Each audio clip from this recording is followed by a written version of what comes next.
Help me reach 1,000 subscribes. Support the video with a like and leave your thoughts in the comments. I read every comment. Thanks. I never thought jealousy would be the word that ended my relationship. I used it carelessly, like a shield, like a way to avoid looking deeper. James used to tell me he trusted me, and I believed him.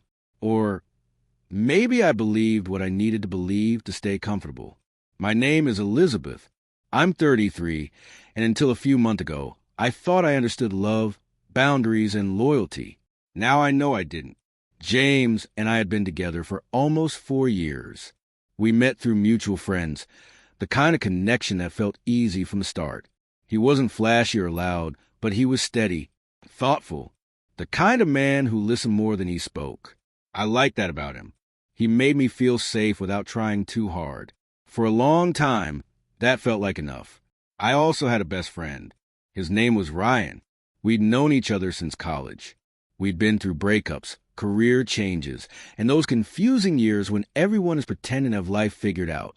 Ryan and I had never dated, never crossed that line. To me, he was family. James knew about him from the beginning. I never hid anything. At least, that's what I told myself. At first, James never said much about Ryan. He was polite when they met, even friendly. But over time, I noticed small changes.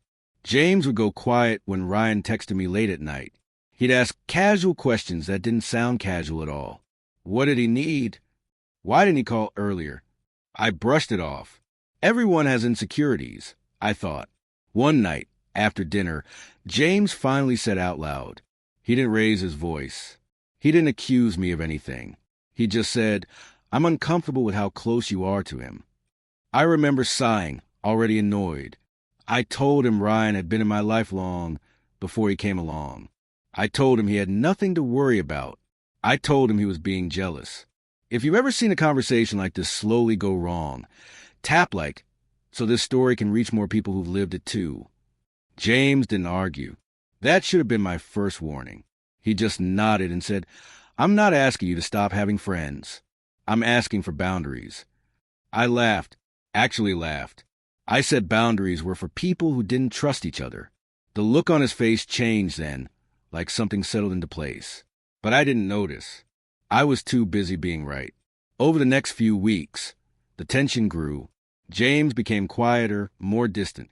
Ryan, on the other hand, was always there, always ready to listen when I complained about James being controlling. Ryan told me I deserved someone who trusted me completely. I repeated his words like they were my own thoughts. One evening, James asked me again.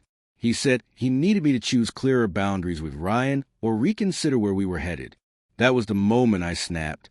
I told him I wouldn't be controlled. I told him my friendships weren't up for negotiation. I told him if he couldn't handle it, that was his problem. Pause here and comment below. Do you think boundaries equal control, or are they a form of respect? James went quiet again. Then he said something that caught me off guard. He said, "I'm not asking you to give him up. I'm asking you to stop treating him like he's more important than us." I opened my mouth to respond, but nothing came out. Instead of thinking, I doubled down. I told him he was imagining things. I told him he was insecure. I told him I was done having the same conversation. That night, James slept on the couch. The next morning, he made coffee like always. He kissed my forehead before work. Everything looked normal, and that somehow felt worse.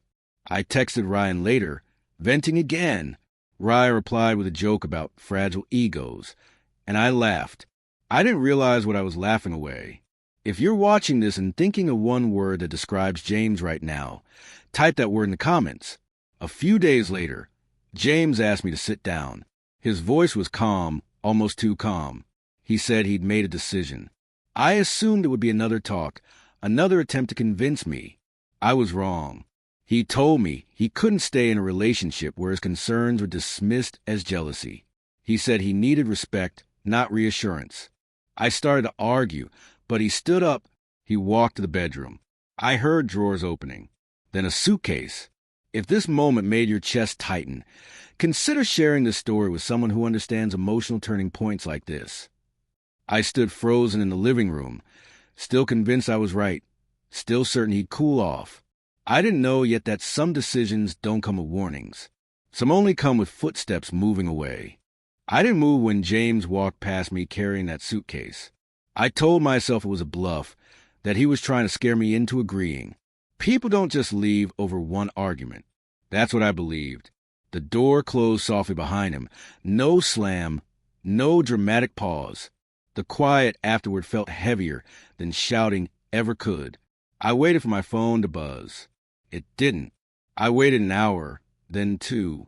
When night came, the apartment felt unfamiliar, like I was standing in someone else's life. I called Ryan. He answered on the second ring. I told him James had walked out. Ryan said what I expected him to say, that James was overreacting, that I deserved someone more secure. I let his words settle over me like a blanket. James didn't come back the next day, or the day after that. He sent one message. It was short. He said he'd picked up the rest of his things while I was at work. He said he wished me well. There was no anger in the words. That somehow hurt more. I typed a dozen replies and deleted them all. Pride won. Or fear. I wasn't sure. A week later, I noticed the little things. His toothbrush was gone. His mug. The jacket. He always hung by the door. I realized how much space he'd taken up without ever demanding it. I told myself I was fine. I told everyone I was fine. Ryan took me out for drinks to cheer me up. He made jokes about James being too sensitive. I laughed, but the sound fell hollow. One night, Ryan stayed late. We talked about everything and nothing. At some point, he said, I always wonder when this will happen. I asked him what he meant. He shrugged and said James never really fit into our dynamic. The word "our" landed wrong. I asked him to clarify. He smiled and said, "You and me, we've always been closer." That was the moment something shifted. I went home uneasy. I replayed conversations in my head. Late-night texts, private jokes, the way Ryan had always been there when James and I disagreed. I remember how James had watched it all quietly, how he'd asked for boundaries instead of issuing ultimatums. For the first time, I wondered if jealousy had been the wrong word. 2 weeks after James left, I ran into his sister at a grocery store. She looked surprised to see me alone. She asked how I was holding up. I gave the automatic answer. She nodded, then hesitated. She said James hadn't slept much before he left, that he'd tried to talk himself into accepting things that hurt him. She said he didn't think I was cheating. He thought he was already second. That sentence followed me home. I sat on the couch and cried harder than I had since the breakup, not because I missed James's presence, but because I finally saw myself clearly. I'd chosen comfort over respect, familiarity over commitment.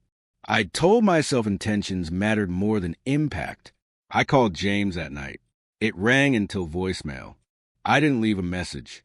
I sent a text instead. I apologized without defending myself. I told him he was right about boundaries. I told him I understood if it was too late.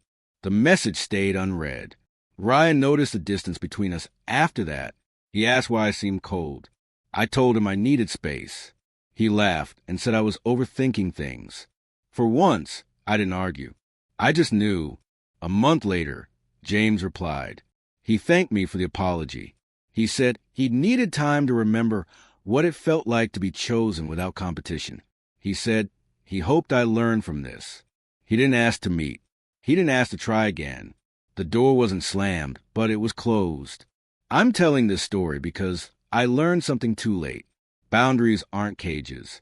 They're signals of care. When someone tells you they feel sidelined, listen before they decide to leave. I lost a man who loved me quietly. Understanding that truth changed how I see love forever. Completely.